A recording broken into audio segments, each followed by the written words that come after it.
Bonjour, je m'appelle Liane, je suis votre thérapeute musicale. Et voilà, l'été est passé, enfin je peux vous revoir, je suis très contente que vous êtes là avec moi sur ma chaîne Uchant.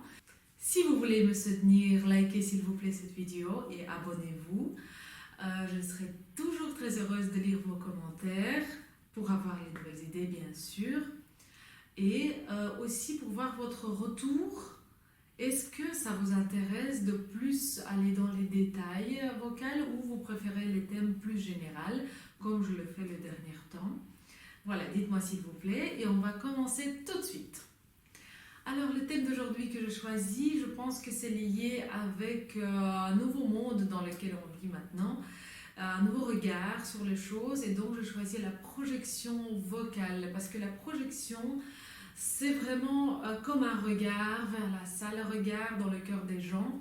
C'est très imaginaire et sans ça, je pense qu'un chanteur ne peut pas être plein dans tous les sens de terme. Ce que je vois dans mes cours assez souvent, et je suis passée par ça, c'est qu'on chante pour soi. Bien sûr, c'est le but, bien sûr, se faire plaisir d'abord, et puis quand on est débordé de ce plaisir, de le partager avec les autres.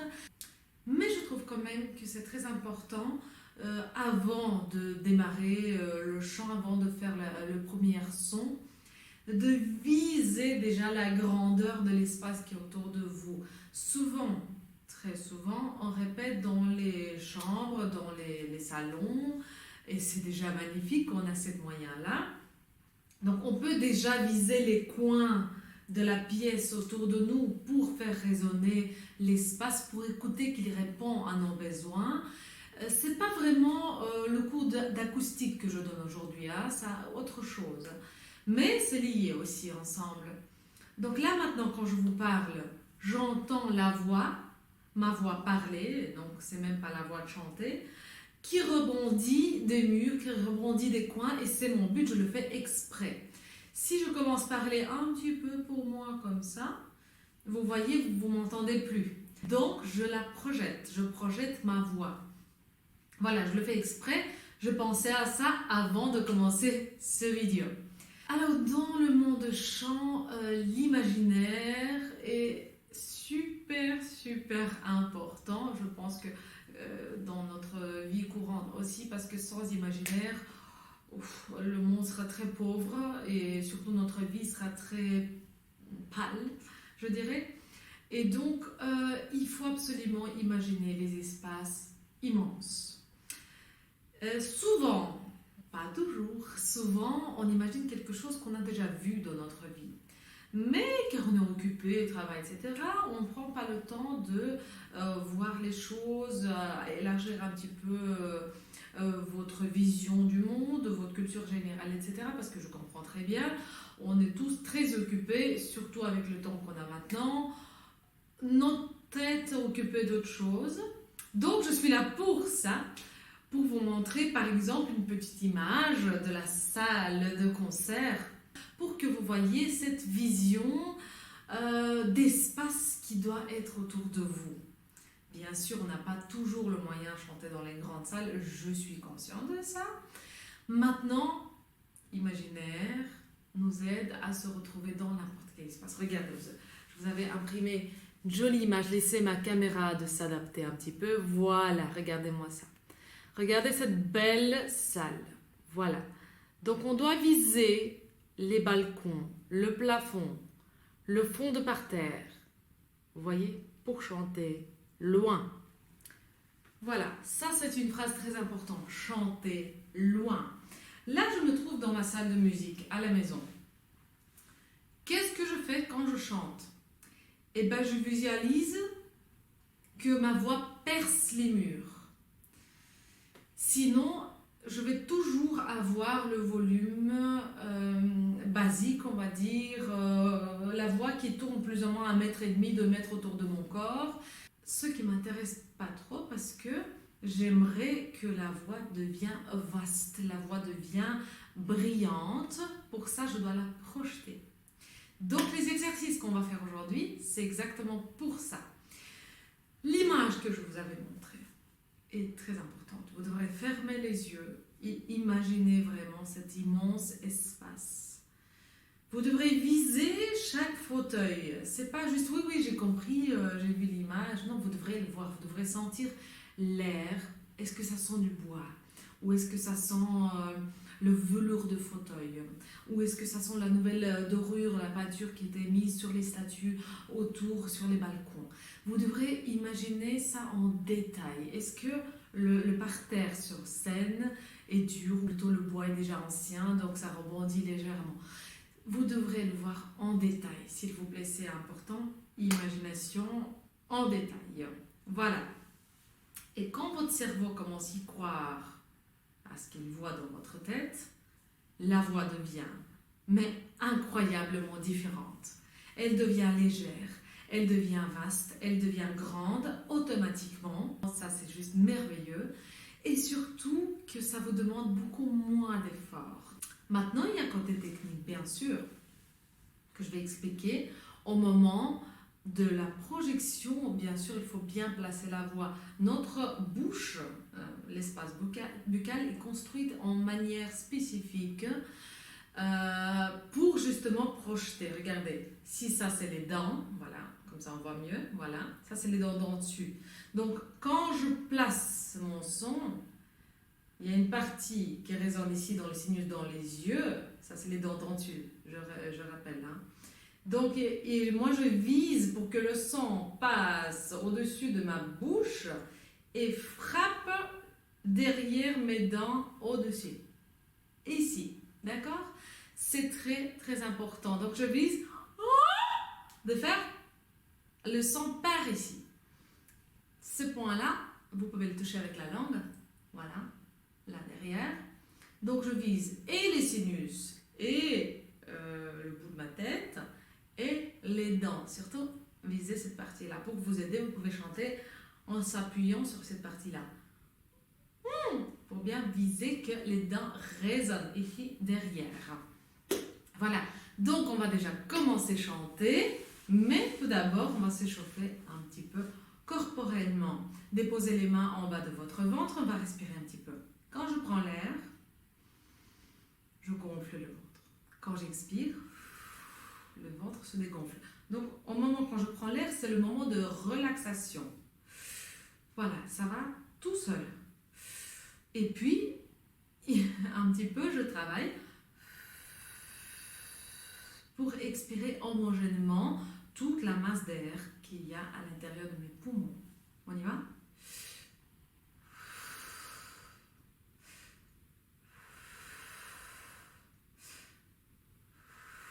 Et encore une fois. Très bien. Donc ça doit être bien clair dans votre tête. Au moment quand je respire, c'est relax. Et quand j'expire, c'est là où je travaille. Alors, maintenant, on va ajouter la consonne S qui va pousser exactement en bas de notre ventre pour bien trouver la connexion entre votre bouche, votre voix, et le soutien abdominal en bas de votre ventre. On y va. Hein? Je gonfle légèrement mon ventre et j'ajoute le S. Donc, le ventre va encore un peu plus loin. Regardez. Voilà, vous devrez sentir vraiment 2 points qui répondent à vos mouvements musculaires. Très bien. Voilà. Deuxième partie, c'est les côtes. Les côtes flottantes, les petites côtes qui se trouvent ici au niveau de votre taille. Hein, on se souvient, j'espère. Il y a des côtes fixes qui ne bougent pas. C'est comme cage de protection de notre cœur. Et ici, les côtes flottantes qui nous permettent d'avoir plus d'oxygène, plus de place dans nos poumons au moment qu'on a besoin. Donc, on va respirer ici. Essayez déjà de trouver avec les mains. Vous voyez, ça descend assez bas. Voilà, regardez jusque-là. C'est très bas, c'est vraiment la taille. Hein. Et on va respirer en largeur. On y va. Pas soulever les épaules, s'il vous plaît.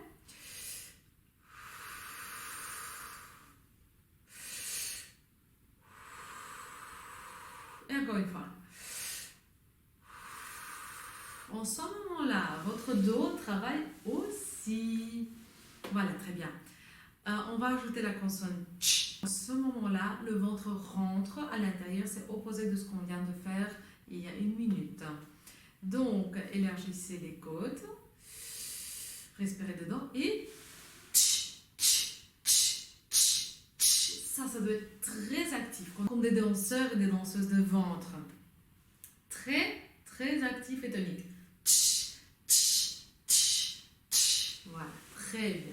Massez un petit peu les omoplates, le dos doit se réveiller pour bien résonner, la poitrine, le dos, tout est lié dans notre tête. Et vous pouvez tapoter légèrement au niveau de vos sinus pour réveiller le masque. Ça s'appelle le masque, c'est là où on résonne le mieux. Pour les voix aiguës, pour les voix plus graves, on résonne très bien aussi dans la poitrine. Alors, on va commencer tout de suite. J'ai des petits gadgets avec moi aujourd'hui. C'est mon coussin. Regardez, c'est mon portrait.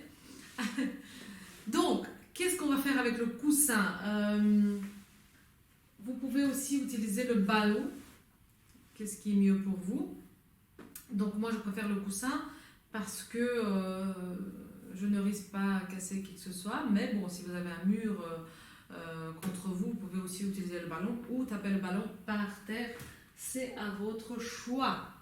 À quoi ça sert ce coussin aujourd'hui pour les cours vocales et la projection vocale? Tout simplement au moment de chant, au moment quand je vais essayer de projeter ma voix, je vais jeter le coussin en imitant justement ce que ma voix doit faire. Il y a aussi un aspect intéressant dans notre cerveau. Quand on fait un mouvement qui demande l'action de tout notre corps, et ben notre cerveau est occupé plus par le mouvement physique que par la voix qui sort en ce moment-là. Donc, il met les priorités plus au niveau de mouvement qu'au niveau de chant.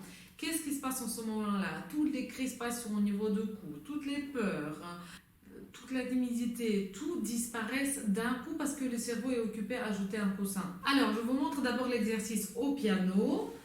C'est sur mou. Regardez, je vais jeter ce coussin avec tous mes efforts, avec les épaules, avec les bras, pas juste comme ça, d'accord? Voilà, et je vais chanter en même temps.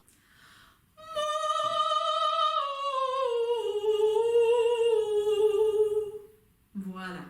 Donc, vous avez compris, prenez vos coussins, les ballons, et on va commencer tout de suite. Je prends extrait plus grave pour les voix plus graves, les hommes, les femmes. Donc, baryton basse, mezzo, activez-vous, s'il vous plaît. Voilà, on va commencer ici, sur mi, ok? Donc, prenez le ballon et on y va. Et...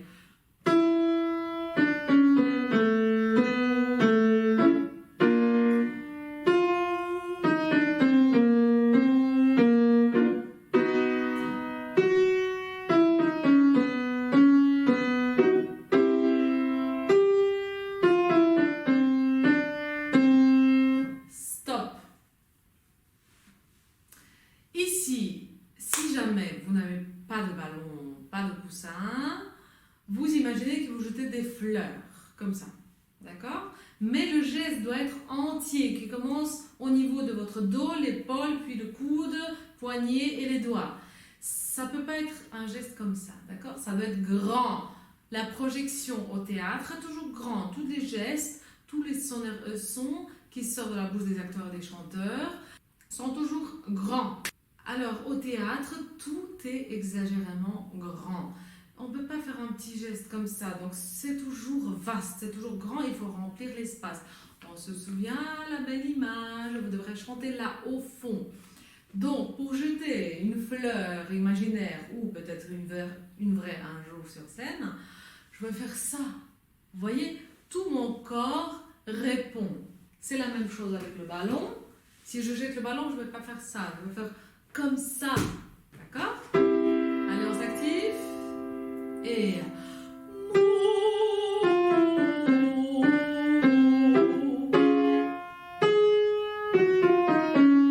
jetez plus loin. Ouvrez les yeux. Plus loin. Et tenez la note. Oui, mieux.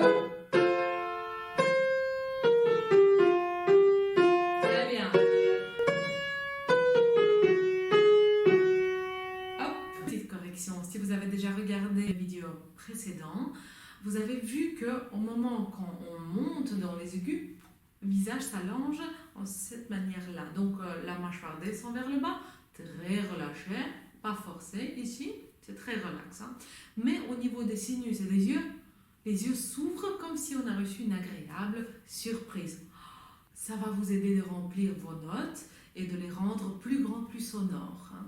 C'est pas que la projection. Aujourd'hui, on travaille vraiment relâchement de la voix loin. Donc, à mes cours, toujours, je répète, regarde loin, chante loin, comme s'il y a quelqu'un à 3 km de vous, et vous essayez de toucher la personne ou un animal, un enfant, n'importe, avec votre voix, comme si votre voix, c'est votre bras qui s'est fait coucou, voilà, comme ça.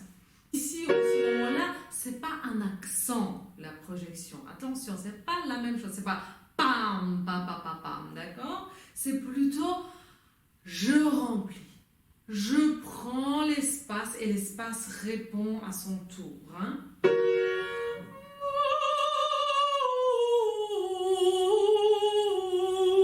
Jusqu'à dernière note. Hein? Si on fait la bonne projection sur la première note et puis ça dégonfle comme un petit ballon, ça sera dommage, d'accord?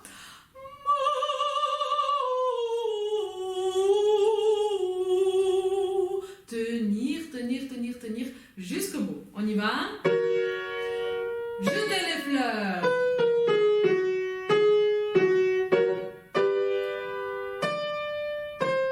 Plus grand geste de dos. Allez les sopranes.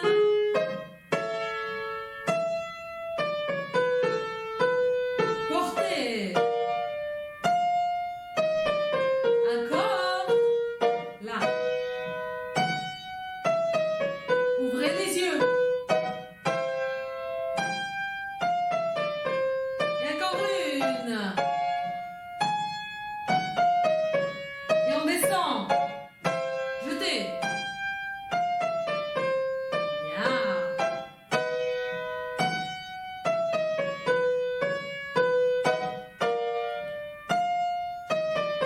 Relâchez. Toujours énergique. Jetez. Oui.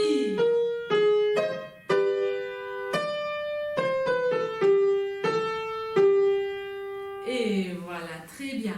Comme ça, vous avez compris à quel point c'est nécessaire de visualiser réellement l'espace dans lequel vous vous trouvez. Donc, vous avez deux solutions.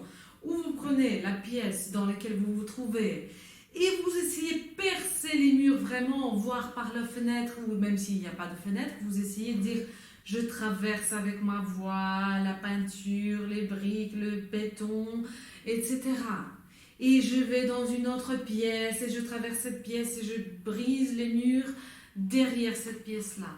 Carrément, visez en détail le chemin de votre voix. Aussi, dans la pièce où vous vous trouvez, vous essayez de voir chaque coin, vous visez le point le plus lointain de votre pièce. Et donc voilà, par exemple, j'ai des coins ici devant moi et je vais viser ce point-là. Et je vais aller à travers. C'est important, sinon on va toujours chanter mouh, ça sera dommage. La voix pour soi, la voix est faite pour partager. La voix, l'effet qu'on peut produire les sons est créé dans notre corps pour communiquer, d'accord? Deuxième solution, vous imaginez les grands espaces, des églises, les champs remplis de fleurs ou les champs vides, ou un roc avec la mer immense devant vous, avec l'océan, ou les grandes salles de musique comme ça, où vous respirez la salle. Ça, c'est dans le cours de méditation, de mouvement scénique, un jour qu'on m'a expliqué. Déjà en ce moment-là, j'avais l'expérience de chanter dans les grandes salles, mais la professeure m'a dit, quand j'étais étudiante, quand vous rentrez dans la grande salle, respirez là. Respirez entièreté de cet espace, comme si vos poumons, votre esprit, tout votre espace vide peut se remplir de cette salle-là. Et donc, elle va résonner avec vous. Vous devenez aussi grand comme cette salle-là. Ça m'a énormément aidé comme image. Et chaque fois maintenant, avant de commencer une répétition dans les grandes salles ou des enregistrements, je prends une minute, je regarde cet immense, magnifique espace et je le respire. D'accord? Je le respire en entier, je le prends. Comme ça, on devient en même grandeur avec la salle. Voilà, c'est ça le message que je voulais passer aujourd'hui. Que la voix, c'est pour partager, c'est pour communiquer, encore une fois. Devenez grand, devenez puissant avec moi, avec mes cours. Abonnez-vous et likez s'il vous plaît cette vidéo. Ça me ferait toujours plaisir si vous voulez me soutenir. Abonnez-vous à ma chaîne Huchon, vous allez avoir encore plein de vidéos très intéressantes tous les samedis. Si vous avez des thèmes qui vous intéressent, laissez-moi les commentaires. Et bien sûr, dans les semaines qui viennent, je vais répondre à vos questions dans les vidéos suivantes. À très bientôt!